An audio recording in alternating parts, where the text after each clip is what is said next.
So the next topic is a log amplifier.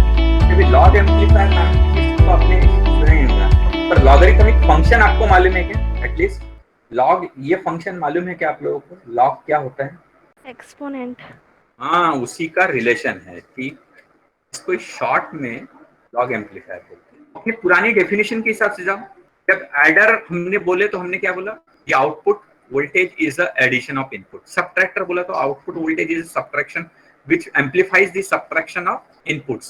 Then integrator, the output voltage is proportional to the integral of input voltage. Then differentiation, the output voltage is proportional to the derivative or differentiation of input. In the same way, logarithmic amplifier will be, here the output voltage will be proportional to the logarithm of input voltage.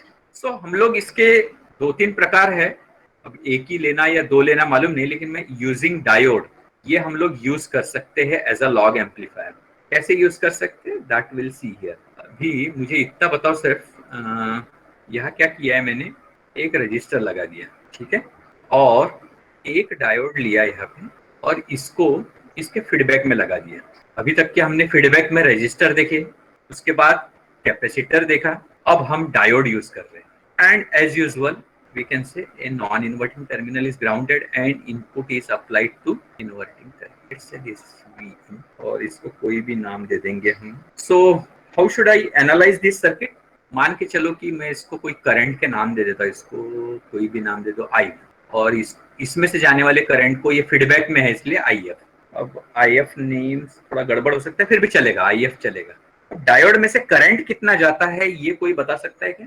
Diode में से current जरा याद करो, ये diode इसका VI characteristic कैसा रहता है, कुछ बता सकते हैं क्या? सबसे पहले हम लोग इसको ऐसे बताते थे कि जैसे ही फॉरवर्ड वोल्टेज हो जाए तो ये ऑन होता है, अदरवाइज ये ऑफ रहता है। तो हम निगेटिव में एज गुड एज हम लोग अप्रोक्सीमेट करते कि ऐसे रहेगा, और जैसे ही थोड़ा पॉजिटिव देंगे तो ये फॉरवर्ड जाएगा। ये पहला अप्रोक्सीमेशन। बाद में देखा नहीं कि ये निगेटिव में कुछ भी नहीं रहता, लेकिन जैसा थोड़ा और वोल्टेज लगता है जिसको हम कट इन वोल्टेज बोलते हैं, फिर ये करंट फ्लो होता है। ये वाला अप्रोक्सीमेशन कर, फिर देखते हैं कि सही तरीके से अप्रोक्सीमेशन ये भी नहीं है क्योंकि इतना लीनियर नहीं जाता। तो एक्चुअल में कैसा रहता है इसका आप लोगों ने देख चुके हैं, मैं जानबूझ के सिर्फ रिपीट कर रहा हूँ। That up to cut in voltage there will be as good as no flow of current and after that it rises exponentially. ये टर्म यूज करते हैं ना, एक्सपोनेंशियली।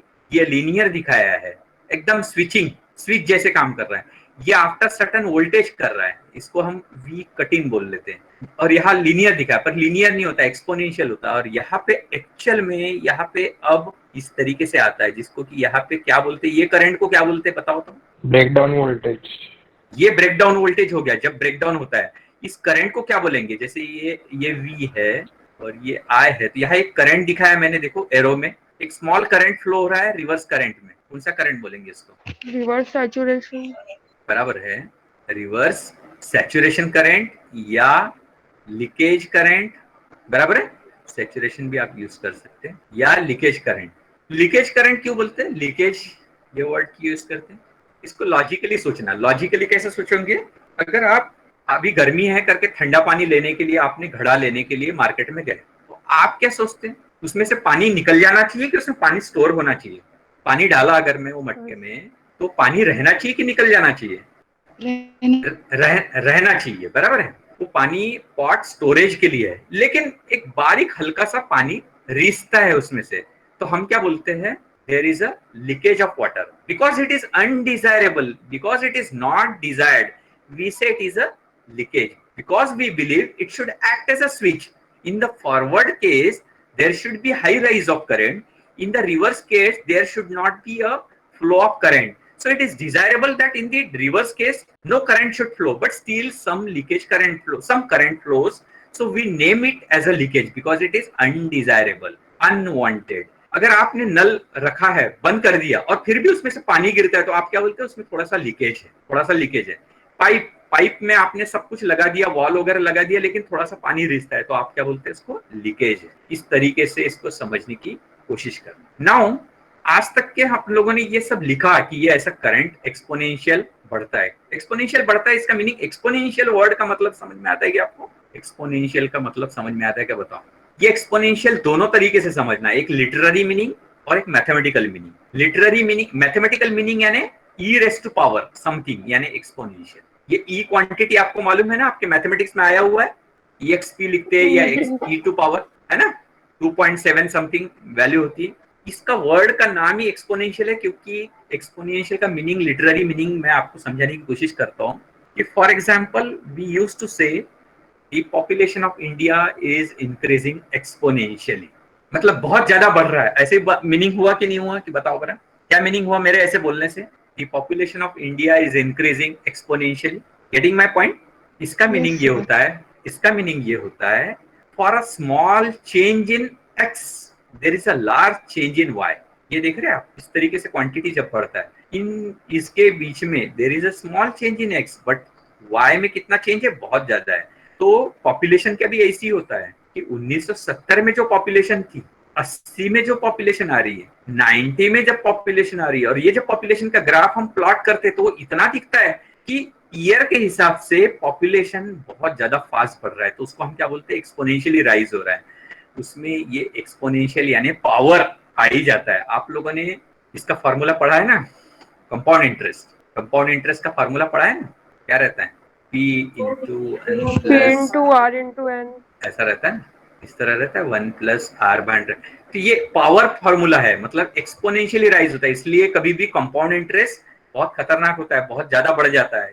यही वाला फॉर्मूला पॉपुलेशन के लिए भी यूज होता है। ये पावर में जब भी टर्म आता है तो वो एक्सपोनेंशियल राइज होता है, इसलिए ई के पावर में आ गया तो एक्सपोनेंशियल राइज।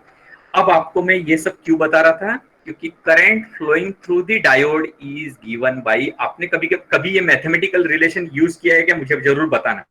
इसको लिखते आईओ या आईएस। अभी जो आईएस करंट, सैचुरेशन करंट बोले थे ना, वो इसका फंक्शन होता है e raise to power V F by eta V T -1। ये वाला इसके पहले कभी देखा है क्या, मुझे बताओ, आपने कभी यूज नहीं किया होगा, जबकि ये रिलेशन आता है। किया है क्या, कभी दिया है किसी ने, बताया? No, hello, sir. नहीं ना। अब आपको पता चलेगा, अगर इसमें प्लॉट करेंगे आप वी की वोल्टेज, ये जो वी एफ यानी फॉरवर्ड वोल्टेज है, ईटा यानी ईटा वैल्यू यानी ये ईटा की वैल्यू सिलिकॉन के लिए जैसे 2 रहती है और जर्मेनियम के लिए 1, या शायद उल्टा है, मुझे याद नहीं आ रहा है। और वीटी इज थर्मल टेम्परेचर, सो इसका वैल्यू रफली 25 मिलीवोल्ट एट रूम टेम्परेचर आता है।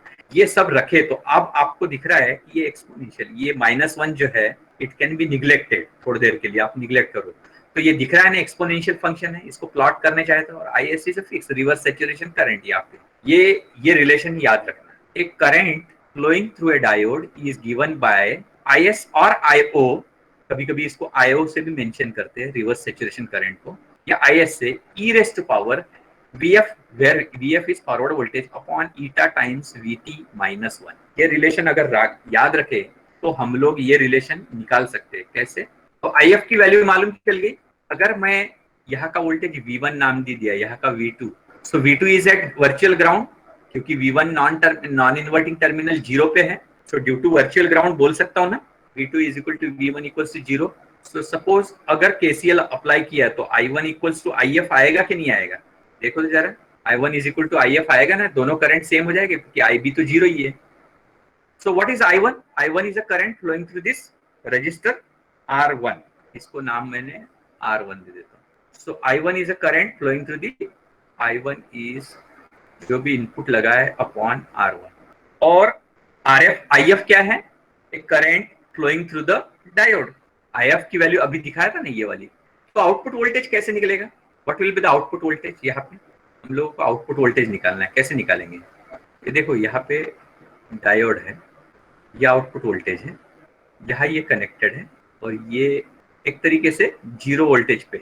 अब पता आउटपुट वोल्टेज कितना रहेगा, अगर इसमें से जाने वाला वोल्टेज फॉरवर्ड वोल्टेज VF है, देखो तो ये VO is at plus point यहाँ पे विथ रिस्पेक्ट टू ये ग्राउंड, और ये is it at plus point and ये माइनस, ये भी ग्राउंड पॉइंट है, क्या ना है, right? VO is equal to -VF, इतना बोल दो बस कि VO is equal to -VF लिख सकता हो क्या? Yes sir.